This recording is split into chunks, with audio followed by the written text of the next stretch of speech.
Hi students, आइए आज हम लोग चित्रकला का वायरल पेपर करेंगे। बिल्कुल इसी प्रकार से पेपर आएगा, बिल्कुल इसी प्रकार से आएगा। इस पेपर को हम इतना डिटेल सॉल्व करेंगे कि जो भी आएगा उसको आप बहुत ही आसानी से कर जाओगे। ठीक, चित्रकला के पेपर में क्या आएगा, कैसे आएगा, क्या लिखना है, कैसे लिखना है, ठीक है, सबको बहुत डिटेल समझेंगे। ठीक है, तो आपने हिंदी मैथ में बहुत ही अच्छा किया है, चित्रकला में और भी अच्छा करके आएंगे। बस केवल मेरे साथ इस वीडियो को पूरा देख लीजिए, इसके बाद और कोई भी सहायता की आपको आवश्यकता नहीं होगी। चलिए सबसे पहले शुरुआत करते हैं। ये चित्रकला का पेपर आपका इस प्रकार से आएगा। 3 घंटे का समय रहेगा और पूर्णांक 70 नंबर का 15 मिनट का समय प्रश्न पत्र को पढ़ने के लिए दिया जाएगा। ठीक, और इसमें देखिए सुझाव क्या है कि अपना अनुक्रमांक दिए गए ड्राइंग शीट के कवर पेज पर स्पष्ट अंकों एवं शब्दों में लिखिए एवं केंद्र व्यवस्थापक के हस्ताक्षर युक्त मुहर लगवाइए। ठीक है, और प्रत्येक प्रपत्र पर लगवा कर मुहर कक्ष निरीक्षक से सभी पृष्ठों पर स्पष्ट हस्ताक्षर करा लीजिए। ठीक, ये तो वहां पर निर्देश दिया जाएगा, आप पहले से जानते रहेंगे और अच्छा रहेगा। ठीक है, चलिए दूसरा प्रश्न क्या, दूसरा निर्देश ये है कि इसमें 3 खंड होंगे, है ना। 3 खंड इस प्रश्न पत्र में होंगे। कितने? 3 खंड होंगे और तीनों को करना अनिवार्य, तीनों को करना अनिवार्य। जिसे खंड का इसमें जो है ये 20 नंबर के 2 बहुविकल्पी होंगे ना, 20-20 नंबर के। देखिए ध्यान समझिए, खंड का में आलेखन कला या प्राविधिक कला करनी है, 20-20 नंबर का आएगा, है ना। दोनों में से कोई एक करना, दोनों में 20-20 बहुविकल्पी प्रश्न दिए रहेंगे। ठीक, और दोनों में से कोई एक का आप चयन कर सकते हैं। इसको OMR शीट पर लिखना है। कहाँ लिखना है? OMR शीट पर लिखना है। अब चलिए देख लेते हैं आलेखन कला में ये 20 नंबर का किस प्रकार से प्रश्न क्या कैसे आएगा। ठीक है, तो मुख्य रंग कितने होते हैं ये हमको पढ़ना है। तो मुख्य रंग कितने होते हैं पहले पढ़ लेते हैं, फिर आप उत्तर दीजिएगा, है ना। मुख्य रंग कितने होते हैं? 3 होते हैं, लाल, नीला और पीला। लाल, नीला और पीला ये मुख्य रंग होते हैं। इनको प्राथमिक रंग या प्राइमरी रंग भी कहते हैं। इसी को मिला करके द्वितीयक रंग बनाया जाता है ना। कौन कौन? पीला, नीला और लाल को मिला करके द्वितीयक रंग बनाते हैं। कैसे बनाते हैं? पीला और लाल मिलता है तो नारंगी बनता है, नीला और लाल मिलता है बैगनी बनता है, नीला और पीला मिल जाता है तो हरा हो जाता है। ठीक, तो इस प्रकार से देखिए 3 प्राथमिक रंग हो गए, कौन से? लाल, नीला और पीला। और द्वितीयक रंग कौन सा हो गया? नारंगी, बैगनी और हरा। इतना याद रखिए कि नारंगी, बैगनी और हरा द्वितीयक रंग हो गया, लाल, नीला, पीला प्राथमिक हो गया। ठीक, चलिए अब प्रश्न का उत्तर आप दीजिए क्या होगा। पहला प्रश्न क्या है कि कुल कितने रंग, मुख्य कितने रंग होते हैं? अभी हमने बताया 3, कौन कौन से? लाल, पीला और नीला। ठीक, चलिए इसके बाद दूसरा प्रश्न देखते हैं। इनमें से शीतल या ठंडा रंग कौन सा? समझिए, शीतल रंग वो होता है जिन रंगों में नीले रंग का प्रभाव होता है। जिन रंगों में नीले रंग का प्रभाव होता है वो शीतल रंग होता है। जैसे कौन से हो गए? नीला, आसमानी, हरा और धानी। ठीक, और गरम रंग कौन सा होता है? जिन रंगों में लाल रंग का प्रभाव होता है। किसका? लाल रंग का प्रभाव होता है, जैसे पीला, नारंगी, लाल और बैगनी। ये हो गए हमारे गरम रंग।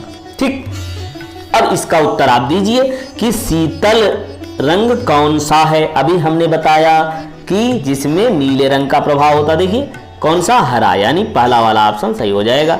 ठीक, चलिए दूसरा प्रश्न देखिए। इसके बाद दूसरे प्रश्न में क्या है कि कौन सा रंग गर्म है? इसका उत्तर बताइए तुरंत जल्दी से। अभी हमने बताया इनमें से कौन सा रंग गर्म है जिसमें लाल रंग का प्रभाव, यानी लाल ही दे दिया गया तो उसको लगा दो। ठीक, चलिए अगला देखते हैं। दूसरा प्रश्न क्या है? ओस्टवाल्ड चक्र में कितने रंग होते हैं? अब यहां देख लीजिए ओस्टवाल्ड रंग क्या है। ठीक, ओस्टवाल्ड रंग चक्र इस प्रकार से होता है, इसमें 8 रंग होते हैं। कितने? 8 रंग। ठीक, 8 रंग कौन कौन से? पीला, धानी, गहरा हरा, आसमानी, नीला, बैगनी, लाल और नारंगी, पीला। ठीक, इस प्रकार से ये रंग 8 हो गए। अब देखिए इसमें जो आमने सामने के रंग हैं ये एक दूसरे के विरोधी रंग हैं, ये भी याद रखिए। ठीक है, विरोधी रंग कौन सा है ये भी समझ लीजिए। जैसे पीले का क्या है? नीला। ठीक है, पीले के सामने कौन सा है? नीला। धानी के सामने बैगनी हो गया, नारंगी के सामने कौन सा? आसमानी। ठीक, तो नारंगी का विरोधी रंग क्या हो गया? आसमानी हो गया। लाल का क्या हो जाएगा? गहरा हरा हो जाएगा। इस प्रकार से विरोधी रंग हम पता कर सकते हैं। और एक याद रखिए, इसमें जो नहीं दिया हुआ है सफेद रंग का विरोधी क्या होता है? काला होता है। ठीक, तो अब प्रश्न करते हैं हम। देखिए क्या है कि ओस्टवाल्ड चक्र में कितने रंग होते हैं? अभी हमने बताया कितने? 8 होते हैं। ठीक, चलिए अगला प्रश्न देखिए। द्वितीयक रंग कौन सा है? अभी हमने बताया नारंगी, बैगनी और हरा। नारंगी, बैगनी और हरा, तो इसमें कौन सा दिया हुआ है? नारंगी द्वितीयक रंग हो गया। ठीक, चलिए इसके बाद तीसरा प्रश्न देखिए। तीसरे प्रश्न में क्या है, तटस्थ रंग कौन सा है। समझिए, काला और सफेद दो तटस्थ रंग होते हैं। ठीक है, काला और सफेद दो तटस्थ रंग होते हैं जिनका प्रयोग किसी रंग को हल्का या गहरा करने के लिए प्रयोग किया जाता है। ठीक है, कहा किया जाता है, किसी रंग को गहरा या हल्का करने के लिए प्रयोग किया जाता है। किसका, काला और सफेद का। इसमें कहां ऑप्शन है, इसमें ऑप्शन कौन सा लगेगा, सफेद और काला दिया हुआ, लगा दीजिए, पहला सही हो गया। ठीक, चलिए इसके बाद देखते हैं अगला प्रश्न सातवां क्या है, प्राथमिक, ये सातवां प्रश्न है। क्या कह रहे हैं इसमें कि प्राथमिक अथवा मुख्य रंग कौन से हैं। अभी हमने बताया प्राथमिक रंग कौन सा है, लाल नीला पीला। ठीक है, लाल नीला पीला, तो कौन सा ऑप्शन सही हो जाएगा, दूसरा वाला लाल नीला पीला, ये है प्राथमिक रंग। और द्वितीय कौन सा है, नारंगी बैगनी और हरा। ठीक, चलिए अगला देखिए। इसके बाद कौन सा रंग, अगला प्रश्न क्या है, कौन सा रंग रंग का माध्यम पारदर्शी होता है। किस रंग का माध्यम पारदर्शी होता है। ठीक है, पारदर्शी मतलब आर पार दिखना। तो समझिए, जल रंग, वाटर कलर, तो क्या ये जल रंग से जब हम कलर कर देते हैं तो पीछे भी दिखाई देता है, नहीं दिखाई देता। तैल रंग, तेल में देखिए पीछे भी दिखाई देता है, इसका मतलब यही खवाला रंग सही हो जाएगा। ठीक, चलिए इसके बाद नौवां प्रश्न देखते हैं, सफेद का विरोधी रंग कौन होता है। अभी हमने बताया कौन होगा, सफेद रंग का विरोधी काला हो जाएगा, का हो गया। ठीक है, इसके बाद अगला 10वां देखिए कि लाल रंग में नीला रंग मिलाने पर कौन सा रंग बनेगा। लाल रंग में नीला रंग मिलाने पर कौन सा रंग बनेगा, बताइए। चलिए देख लेते हैं कि कौन सा रंग, अभी हमने बताया था लाल में नीला मिलाएंगे तो क्या बनेगा, बैगनी। बैगनी है ना, बैगनी, नारंगी, हरा, ये द्वितीयक रंग होता है। ठीक, लाल में नीला मिलाएंगे तो क्या बनेगा, बैगनी, यानी का ऑप्शन सही हो जाएगा। ठीक, चलिए आगे देखते हैं, पीले रंग में लाल मिलाने पर कौन सा रंग होता है। पीले में लाल मिलाने पर नारंगी बनता है। अभी हमने बताया ना, पीले में लाल मिलाएंगे नारंगी, नीले में लाल मिलाएंगे बैगनी, नीला और पीला मिला दो हरा हो गया। ठीक, चलिए अब इसके बाद अगला प्रश्न देखते हैं। ये दो प्रश्न हो गए ना, यहां से ये दोनों हमने कर लिया। ठीक, पीले में लाल मिलाएंगे क्या बनेगा, पीले में लाल मिलाएंगे नारंगी, यानी का इसमें भी सही है। ठीक, चलिए आगे देखिए, द्वितीयक रंग कितने होते हैं। अब तो हवा हो गया होगा सभी प्रश्न, है ना। द्वितीयक रंग कितने होते हैं, कितने रंग होते हैं, 3। कौन से, नारंगी, बैगनी और हरा। ठीक, द्वितीयक रंग हो गया। चलिए, पीले रंग का विरोधी कौन सा है। चक्र देखिए, ओस्टवाल चक्र, उसको याद रख के जाइए। पीले के सामने क्या है, नीला है, तो पीले के सामने यदि नीला है तो कौन सा ऑप्शन सही हो जाएगा, का वाला, यानी पहला। ठीक, चलिए इंद्रधनुष में कितने रंग होते हैं। इंद्रधनुष में कितने रंग होते हैं, 7 रंग होते हैं, बचपन से पढ़ते आ रहे हो। ठीक, चलिए आगे देखते हैं, कला शब्द किस भाषा का शब्द है, किस भाषा का है कला, है ना, कला संस्कृत भाषा का शब्द है। ठीक, चलिए आगे देखिए कि पेंसिल से बनाई गई रेखा अधिक काली कौन सी होती है। समझिए, अब ध्यान से यह चित्र देख लीजिए, हमने यहां दे दिया है आपको। तो देखिए, जिसमें यच, ऐसे समझिए, यच यानी हल्का, बी यानी काला, ब्लैक काला। ठीक, यच हल्का, तो जो जितने यच रहेगा वो उतने हल्का होगा। जो जितने यच होगा, देखिए 6H नीचे हमने लिखा ना, 6H हल्का है, 5H उससे ज्यादा गाढ़ा, 4H, 3H, 2H, H, तो ये क्रमशः जो है गाढ़ा होता चला जा रहा है। जब बी आ गया, बी जितने बढ़ेगा, समझिए, बी जितने बढ़ेगा उतने गाढ़ा होगा, H जितने बढ़ेगा उतने हल्का होगा। समझ गए, H जितना बढ़ गया, जैसे 6H हल्का हो गया, 1H गाढ़ा हो गया। ठीक है, B ज्यादा गाढ़ा है, कम गाढ़ा है, B से 2B 3B करते जाओगे तो ये गाढ़ा होता चला जाएगा। आई बात समझ में। तो ये चित्र देखिए, इसको समझ लीजिए अच्छे से। अब उत्तर देंगे, देखिए क्या दिमाग में रखना है, H जितने ज्यादा होगा, H उतने हल्का होगा रंग। ठीक, और B जितने ज्यादा होगा उतने गाढ़ा होगा। ठीक, चलिए अब उत्तर दीजिए।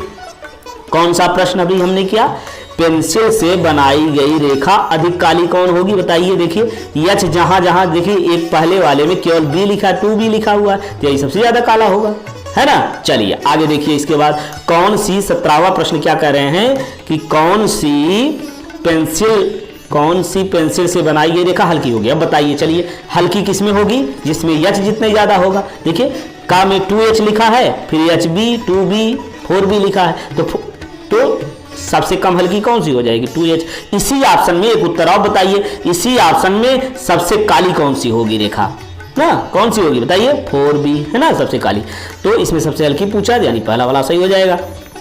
अगला प्रश्न देखिए, फूल और कली के बाहरी रेखाओं को बनाने के लिए किस नंबर के ब्रश का प्रयोग करते हैं। अब ब्रश के बारे में भी हम यहाँ जान लेते हैं। देखिए ब्रश जो होता है, जो छोटे छोटे स्थानों पर जिन ब्रशों का प्रयोग किया जाता है वो 1 या 2 नंबर के ब्रश होते हैं। 1 या 2 नंबर के ब्रश होते हैं। कौन से, जिनका प्रयोग छोटे स्थानों पर करते हैं, 1-2 नंबर, ठीक। उससे बड़े स्थान पर 3 या 4 नंबर के ब्रश, उससे बड़े यानी पृष्ठभूमि पर 7, 8, 9 नंबर के ब्रश का प्रयोग करते हैं।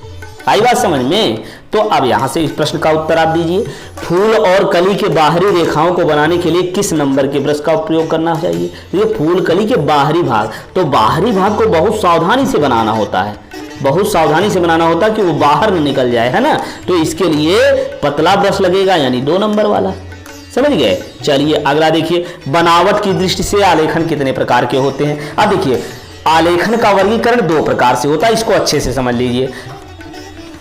आलेखन का वर्गीकरण 2 प्रकार से होता है, एक तो होता है बनावट की दृष्टि से, दूसरा होता है सजावट की दृष्टि से।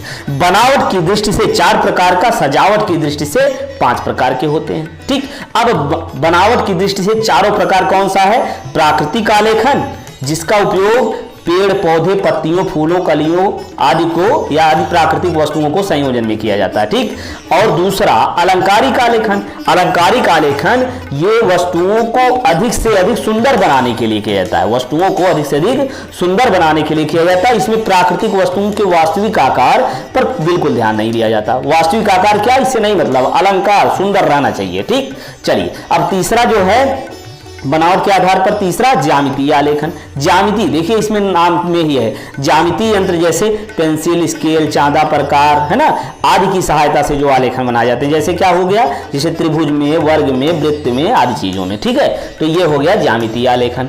और चौथा सूक्ष्म आलेखन। देखिए तीनों प्रकार के जो प्रयुक्त हमने बताया है उन सभी को मिला करके सूक्ष्म आलेखन होता है, ठीक। तो ये तो हो गया बनावट की दृष्टि से आलेखन का प्रकार। अब इसके बाद देख लेते हैं सजावट की दृष्टि से आलेखन। सजावट की दृष्टि से 5 प्रकार का होगा। कौन, किनारी का आलेखन। पहला किनारी का आलेखन, ये क्या है, साड़ी, मेजपोश, चादर आदि के किनारों पर सजावट के लिए किया जाता है, नाम में ही है सब, ठीक है, किनारी के आलेखन। इसके बाद दूसरा होता है कोने का आलेखन। कोने का आलेखन बताइए क्या होगा, किसी वस्तु के चारों कोनों को सजाने के लिए बनाया जाता है, हाँ, ठीक है। चलिए अगला देखिए, केंद्र के आलेखन। इसको बताइए क्या होगा, केंद्र के आलेखन जो किसी वस्तु के केंद्र को सजाने में किया जाता है ना, केंद्रीय भाग बीच में, ठीक। चलिए चौथा धरातल के आलेखन। धरातल के आलेखन कौन से होंगे, किसी वस्तु के समस्त धरातल को सजाने के लिए प्रयुक्त होगा, ठीक।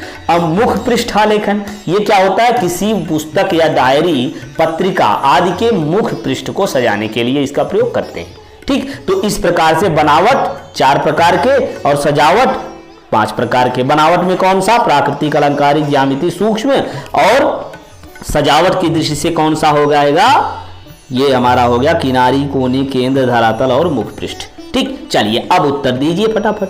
तो ये प्रश्न हमारा है कि बनावट की दृष्टि से आलेखन कितने प्रकार के होते, बताइए कितने प्रकार के, 4 प्रकार। सब प्रश्न हवाज हो जाएगा, कोई भी आए, ठीक। चलिए अगला प्रश्न करिए। इस प्रश्न में क्या कह रहे हैं कि छत के केंद्र को अलंकित करने के लिए कौन सा आलेखन प्रयुक्त होगा, केंद्र को अलंकित करने के लिए केंद्रीय आलेखन। आगे पढ़ने की जरूरत नहीं है, ठीक, समझ में आया। चलिए 20वां प्रश्न ये हमने आलेखन कला वाला 20वां प्रश्न हमने क्रमशः कर लिया।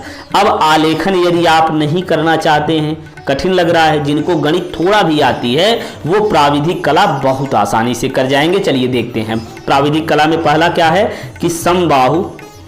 चलिए 2-2 प्रश्न एक बार में करेंगे, बहुत सरल है ना। समबाहु त्रिभुज का प्रत्येक कोण कितने अंश का होता है, समबाहु में प्रत्येक कोण 60 अंश का, तीनों कोणों का योग 180 होता है, तो समबाहु में प्रत्येक कोण बराबर होते हैं तो 60 अंश होगा, ठीक। संपूर्ण कोण कितना होता है, 360 अंश का। संपूरक कोण कितना होता है, 360 अंश का, यानी पहला वाला सही हो जाएगा। समकोण कितने अंश का होता है, पाइथागोरस प्रमेय लगाए हो ना, तो कितने अंश का होता है समकोण, 90 अंश का होता है। इसमें कौन सा ऑप्शन सही हो जाएगा, का वाला, ठीक। और इसके बाद चौथे प्रश्न का उत्तर बताइए, प्रत्येक कोण वर्ग का प्रत्येक कोण कितने अंश का होता है, ठीक। चलिए यहाँ वर्ग हम बना देते हैं, ये आपका वर्ग हो गया, ये वर्ग में क्या होता है, चारों भुजाएं बराबर होती है, ठीक। तो लग रहा है बराबर ना, ठीक है। तो वर्ग में चारों भुजाएं बराबर होती हैं, प्रत्येक कोण कितना होता है, ये 90 अंश का होता है। तो क्या कह रहे हैं, प्रत्येक कोण कितने अंश का होगा, 90 अंश का, यानी कौन सा सही हो जाएगा, का वाला। ठीक, एक वर्ग की आंतरिक कोणों का योग, कोई भी चतुर्भुज हो चारों कोणों का योग जो है कितना होता है, 360 होता है, का वाला सही हो जाएगा। ठीक, चलिए छठवां देखते हैं। इसके बाद छठवें में क्या है, कौन सी पेंसिल से, देखिए कौन सी पेंसिल से बनाई गई रेखा अधिक काली होती है, कौन सी पेंसिल से बनाई गई रेखा अधिक काली होती है, बताइए जल्दी। क्या होगा, जिसमें बी ज्यादा होगा, यानी पहले वाले में 2b, ठीक है, पहले वाले में क्या है 2b, तो वही हो जाएगा। अब अगला प्रश्न क्या है, वर्ग की, क्या कह रहे हैं, वर्ग की चारों भुजाओं की नाप क्या होती है, चारों भुजाओं की नाप क्या होती है, बताइए वर्ग की चारों भुजाओं की नाप क्या होती है। ऑप्शन में क्या दिया हुआ है, चारों भुजाएं बराबर होती हैं, बड़ी छोटी होती हैं, आमने सामने बराबर होते हैं, या इनमें से कोई नहीं। तो इसमें क्या हो जाएगा, वर्ग की चारों भुजाएं बराबर होती हैं, वर्ग में चारों भुजाएं बराबर होती हैं। अभी हमने देखा, देखिए ये वर्ग है ना, ये वर्ग हो गया, चारों भुजाएं बराबर होती हैं। ठीक, चलिए अगला प्रश्न देखिए। अगले प्रश्न में क्या है, मापनी में पहले बड़े मुख्य भाग लिखा जाता है। मापनी, देखिए मापनी में क्या है, जैसे धरातल जो है भूमि को अगर यदि हमको पेपर कापी से यदि दिखाना है, भूमि की लंबाई चौड़ाई ऊंचाई क्या होती है, लंबाई चौड़ाई को, यदि भूमि की लंबाई चौड़ाई को पेपर पर दिखाना है तो हम मापनी का प्रयोग करते हैं। जैसे हम मान लेते हैं कि 10 किलोमीटर बराबर 1 सेंटीमीटर, क्या मान लेते हैं, 1 सेंटीमीटर जो है वो किसके बराबर है, 10 किलोमीटर के। 10 किलोमीटर को हम 1 सेंटीमीटर या 10 मीटर को 1 सेंटीमीटर मान करके हम बना लेते हैं। ठीक, तो इसमें मुख्य भाग क्या हो जाएगा, इसका 1 हो जाएगा। ठीक, चलिए 1 मीटर में कितने सेंटीमीटर होते हैं। अब ये पैमाना याद रखिए किस प्रकार, देखिए kilo hecto deca metre deci centi milli, ऐसे kilo hecto deca metre deci centi milli. तो अभी हमने दिखाया, देखिए इसमें बताइए जो एक स्थान बाद होगा, ये 10-10 के अंतराल से है, kilo hecto deca metre deci centi milli, या हमने लिख दिया, आप समझिए किलो के बाद हेक्टो है ना, तो 1 किलो में कितना हेक्टो होगा, 10 हेक्टो, 1 किलो में कितना डेका होगा, 100 होगा। ठीक, कहीं से भी शुरू कर लीजिए, kilo hecto deca metre deci centi milli. तो मीटर को यदि देसी में बदलना है तो 1 मीटर में कितना देसी होगा, देखिए ध्यान से, यहाँ तो मीटर के जस्ट बगल में है देसी, इसका मतलब 10। ठीक, एक मीटर में 10 डेसी मीटर। और अगर पूछा जाए 1 डेसी मीटर में कितना मीटर, तो 1 डेसी मीटर में भी 10 मीटर। 1 हेक्टोमीटर में कितना डेका मीटर, 10 डेका मीटर। लेकिन एक मीटर में, देखिए 1-2 स्थान बाद अगर पूछा जाए, चलिए मीटर को बदलते हैं, मीटर 1 मीटर में 10 डेसी मीटर। ठीक, और सेंटीमीटर बदलना है तो 1 मीटर में 100 सेंटीमीटर, 2 स्थान बाद है। किलोमीटर बदलना है तो 1 मीटर में 100 किलोमीटर, बस इतने करना है। चलिए इस आधार पर प्रश्न हम करते हैं। पहला प्रश्न क्या है, इसमें 1 मीटर में कितने सेंटीमीटर होते हैं, इसका उत्तर बताइए फटाक से, कितना होते हैं 1 मीटर में, देखिए 2 स्थान बाद ना 100 सेंटीमीटर हो जाएगा हमारा। ठीक, का हो गया। वृत्त का आकार कैसा है, ये प्रश्न है हमारा, वृत्त का आकार कैसा है, बताइए इसमें से वृत्त का आकार कौन सा है ना, ये 0, ये तो वृत्त का आकार है ना, ये हो गया वृत्त का आकार, यानी का वाला सही हो गया। इनमें कौन सा आकार आयत का है, अगला प्रश्न, इसमें आयत का आकार कौन सा है, ये आयत का आकार इनमें से कौन सा है। तो आयत देखिए पहले वर्ग दिया है, फिर वृत्त दिया है, फिर क्या है, ये आयत है, फिर त्रिभुज है। ठीक, तो ग वाला सही हो जाएगा। बहुत ही आसान प्रश्न आएगा, है ना। चलिए इनमें से कौन सा आकार त्रिभुजाकार होता है, कौन सा आकार बताइए, इसमें कौन सा आकार त्रिभुज के आकार का है, पहला वाला। ठीक, चलिए इसके बाद आगे देखिए, रेखा किसे कहते हैं, रेखा किसे कहते हैं, 2 बिंदुओं के बीच की दूरी, सीधी रेखा 3 बिंदुओं के बीच की दूरी, और क्या दिया है, इनमें से कोई नहीं। तो कौन सा हो जाएगा, रेखा क्या होती है, 2 बिंदुओं के बीच की दूरी, जैसे हम यहाँ एक रेखा खींच देते हैं इस प्रकार से, तो इन दोनों बिंदुओं के बीच की दूरी जो होगी ये क्या होगी, ये रेखा हो जाएगी। ठीक, यानी कौन सा ऑप्शन सही हो जाएगा, का वाला। ठीक, निम्नलिखित में से कौन एक अधिक कोण है, निम्नलिखित में से कौन एक अधिक कोण है, इसमें बताइए अधिक कोण क्या होता है, 90 अंश से अधिक और 180 अंश से कम का कोण जो है वो अधिक कोण होता है। तो कौन वाला सही हो जाएगा, का वाला। ठीक, चलिए आगे पढ़ने की जरूरत है नहीं, 60 से बड़ा ना कोई मतलब नहीं है। अगला देखिए 15वां प्रश्न क्या है, समबाहु त्रिभुज किसे कहते हैं, समबाहु त्रिभुज मतलब समबाहु, सम मतलब बराबर, बाहु माने भुजाएं, त्रिभुज की जिसकी तीनों भुजाएं बराबर होती हैं। अब जब तीनों भुजाएं बराबर होंगी तो जितना चीज होगा सब बराबर, तीनों कोण बराबर, तीनों भुजा बराबर, तो क्या होगा, इनमें से तीनों भुजाएं अंतः कोण बराबर होते हैं, पहला ऑप्शन सही है। आगे इनमें से तीनों भुजाएं छोटी बड़ी होती हैं, आमने सामने भुजाएं बराबर होती हैं, आमने सामने कोई प्रश्न है नहीं इसमें, ठीक, तो पहला सही हो जाएगा। चलिए अगला देखिए 16वां प्रश्न, बहुत ही आसान है ना। चलिए अगला देखिए कि 180 अंश के कोण को हम क्या कहते हैं, 180 अंश के कोण को क्या कहते हैं। देखिए 180 अंश का कोण ऐसे बनाते हो ना, तो ये कितना हो जाएगा, 180 अंश एक ऋजु रेखा या सरल रेखा होती है, ठीक, तो कौन सा सही है, का वाला। तो इसके बाद अगला प्रश्न देखिए 16वां क्या है, वर्ग किसे कहते हैं, वर्ग किसे कहते हैं। वर्ग में चारों भुजाएं बराबर होती हैं, अभी हमने बताया ना, वर्ग से बहुत प्रश्न आया है। तो वर्ग की चारों भुजाएं, जिसकी चारों भुजाएं बराबर हो, इस प्रश्न में कहा है ना, जिसकी चारों भुजाएं बराबर हैं, तो यही पहला वाला सही हो जाएगा। इसमें पहला वाला ही सही हो जाएगा, ठीक। आगे क्या कह रहे हैं, तीनों भुजाएं बराबर होती, तीन भुजा हो गए नहीं करती, चार भुजा होती हैं, जिनकी दोनों भुजाएं बराबर, दो भुजा नहीं होती, गोल होता ही नहीं, ठीक, बहुत ही आसान है। चलिए इसके बाद 18वां प्रश्न देखते हैं। 18वां क्या है, 1 डेसीमीटर में कितने सेंटीमीटर, अभी हमने बताया kilo hecto decametre deci centi, एक के बाद है ना, इसका मतलब 1 डेसी में 10 सेंटीमीटर होगा, यानी कौन सा ऑप्शन सही हो जाएगा, पहला वाला, पहला वाला ये सही हो गया, ठीक, ये पहला सही हो गया। चलिए इसके बाद अगला देखिए 19वां प्रश्न क्या कह रहे हैं कि 1 मीटर में कितने डेसीमीटर। देखिए 1 metre, kilo hecto decametre, metre के बाद डेसी आ गया, इसका मतलब इसमें भी 10 होगा, एक स्थान बाद आए तो 10 ना। चलिए अगला देखिए, कौन सी पेंसिल से बनी रेखाएं हल्की होती हैं, कौन सी पेंसिल से बनी रेखाएं हल्की होती हैं, बताइए, जिसमें एच ज्यादा होगा, किसमें एच ज्यादा है, किसमें एच ज्यादा है, कौन सा ऑप्शन होगा, गा वाला, ठीक। चलिए अब हमने इस प्रकार से ये ऑब्जेक्टिव आलेखन कला वाला और प्रावृतिक कला वाला ये दोनों कर लिया, ठीक। तो 20 नंबर का आएगा, दोनों में से कोई एक कीजिए जो आपको सरल लगे, ठीक है। चलिए इसके बाद खंड खा से, इसमें देखिए 3 रहेगा, खंड खा में 3 रहेगा, तीनों में से कोई एक करना है। पहला क्या है, देखिए पहला है प्राकृतिक दृश्य चित्रण, ठीक है। देखिए यहाँ कहा ना, खंड खा में प्राकृतिक दृश्य चित्रण, आलेखन कला, प्रावैधिक कला में से केवल एक का ही चित्रण करना है। तो प्राकृतिक में देखिए ये 22 × 18 सेमी के आयत में, 22 × 18 सेमी, इस प्रकार से कुछ देखिए 18, ये थोड़ा सा कम होगा चौड़ाई और लंबाई थोड़ी ज़्यादा होगी, ठीक है। तो इस प्रकार के आयत में ग्रामीण सूर्योदय के दृश्य चित्रण कीजिए। खेत की ओर जाते हुए किसान, खेत की ओर जाते हुए किसान, ये इसी आकार का इसको ही ढक देते हैं ना, ये प्रश्न हमारा हो गया, इस प्रकार से बना देते हैं, ये हो गया 22-18 लगभग है, ठीक है।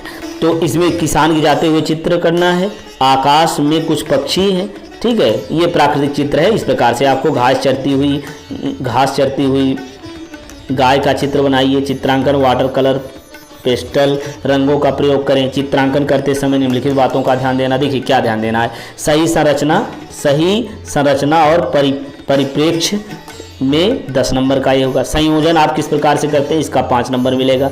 सुसंगत रंगों का चयन यदि अच्छे से करते हैं तो 10 नंबर मिल जाएगा। अब आकर्षण या सामान्य प्रभाव यदि अच्छा लग रहा है तो 5 नंबर इस पर मिल जाएगा, ठीक है। प्राकृतिक दृश्य से ये हो गया। आलेखन सरल होता है, सामान्यता ज़्यादातर लोग आलेखन ही करते हैं इसमें। तो देखिए ये क्या है, इसमें दिए गए ड्राइंग शीट पर 16-12 है ना, 16-12 ये भी लगभग उसी आकार का है, ठीक है, 16-12 ऐसा कुछ, ठीक है। इस आयत में क्या करना है, खिड़की के पर्दे पर इकाई वाला लयबद्ध आलेखन चित्रित कीजिए। किसी भारतीय पुष्प, कलियां, पत्तियों सुंदर संयोजन के हो। आलेखन में मछली का लयपूर्ण संयोजन हो, रंग योजन उत्तम हो। आलेखन में कम से कम 3 संगति वाले जल रंगों का प्रयोग कीजिए, ठीक। इस प्रकार से प्रश्न होगा, आप तैयार होके जाइएगा कलर पेन से, ठीक। तो आलेखन में निम्न बिंदुओं पर विशेष ध्यान देना। देखिए किस प्रकार से आपको नंबर मिलेगा। ये इकाई मौलिकता आप जो है किस प्रकार से नाप करके 16 और 12 अच्छे से नाप पाते हैं कि नहीं, तो इस पर जो है आपका 10 नंबर मिल जाएगा। लयात्मक रेखांकन आप किस प्रकार से रेखांकन करते हैं, इस पर 5। उत्तम रंग संगत रंग कैसे भरते हैं, 10। आकर्षक है तो 5, ठीक। तो इस प्रकार से यदि आलेखन करना चाहें तो ये कर सकते हैं। प्राविधिक कला में देखिए इसमें 5 प्रश्न में से किन्हीं 3 का उत्तर देना। ये कठिन ही होता है, बहुत कम लोग करते हैं, देख लीजिए इस प्रकार से प्रश्न रहेगा। प्रश्न क्या है कि रचना में निर्दिष्ट रेखाएं, रचनात्मक रेखाएं विस्तृत स्पष्ट हों, रचना में रचनात्मक रेखाएं ना मिटाएं। ठीक, ये सब है। तो प्रश्न देखिए 5 दिया हुआ, इसमें आपको 3 करना। पहला प्रश्न क्या है, अच्छा ये भी सावधानी इसमें देखिए, रफ कार्य श्वेत फुल स्केप पेपर पर कीजिए, इसे भी अपने उत्तर पत्र के साथ संलग्न कर दीजिए। ठीक, ये सब ध्यान देना आपको। आगे 2 असमान वृत्त का खा की अनुस्पर्शी उभयनिष्ठ स्पर्श रेखाएं खींचिए, है ना, रचना वाला वही प्रश्न मैथ है। एक त्रिभुज जिसकी भुजाएं क्रमशः 4 सेमी 3.5 सेमी तथा 3 सेमी हैं के अंतर्गत एक वृत्त की रचना कीजिए जो त्रिभुज की तीनों भुजाओं को स्पर्श करे, है ना, अंतःवृत्त बनाना है।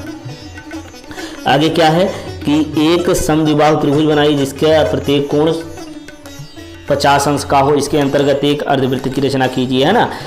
तो ये इस प्रकार से है। यदि आप इसका डिटेल उत्तर जानना चाहते हैं, है ना, तो मैसेज कीजिएगा, बता देंगे। वैसे इसको करते बहुत कम लोग, है ना, तो इसमें टाइम मत ज़्यादा लगाइए। आगे देखते हैं खंड ग से, आप समझिए खंड क से देखिए, फिर से एक बार से रिपीट कर लीजिए। खंड क से आलेखन या प्राविधिक कला से 20-20 ऑब्जेक्टिव आएगा, कोई एक करना होगा। और खंड ख से प्राकृतिक चित्र आलेखन या प्राविधिक कला, ये 30 नंबर का आएगा। तीनों में से कोई एक करना है, तीनों में से कोई एक करेंगे 30 नंबर मिल जाएगा। ठीक, अब तीसरा ग से देखिए, इसमें 2 भाग हैं, क और ख, दोनों भाग को बनाना आपको अनिवार्य है। खंड क में देखिए, खंड क में इसमें गा वाले में क और ख 2 भाग है, क से 10 नंबर और ख से 10 नंबर का है। ठीक, तो क में 10 नंबर क्या बनाने से आपको मिलेगा, निम्नलिखित में से किसी एक का स्मृति चित्रण। क्या करना है, स्मृति चित्रण करना है इसका।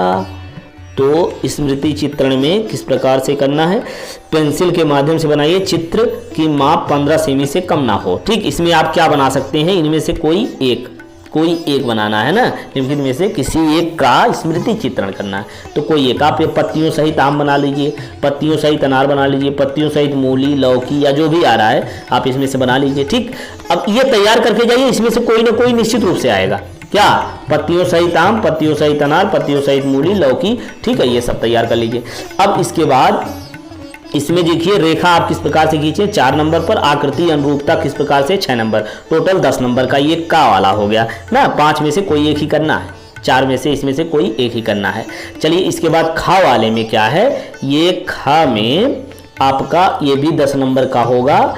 इसमें देखते हैं, निम्नलिखित में से किसी एक का स्मृति चित्रण पेंसिल के माध्यम से बनाइए, चित्र की माप 15 सेमी से कम ना हो। क्या, इसमें बनाना सुराही, खुला छाता, कप प्लेट, जग। ये 8 जो प्रश्न है, 8 जो प्रश्न दिया हुआ है बनाने के लिए, इसको आप अभ्यास करके जाइए। ठीक, तो इसमें से ही आएगा। ठीक, चलिए तो इस प्रकार से हमने चित्रकला को पूरा कंप्लीट कर लिया है। यदि आपको अच्छे से ना तैयार हुआ हो तो पूरा एक बार फिर से देख लीजिए, आपको सब कुछ कंठस्थ हो जाएगा। ठीक है, चलिए पढ़ते रहिए, मिलते हैं नेक्स्ट वीडियो में।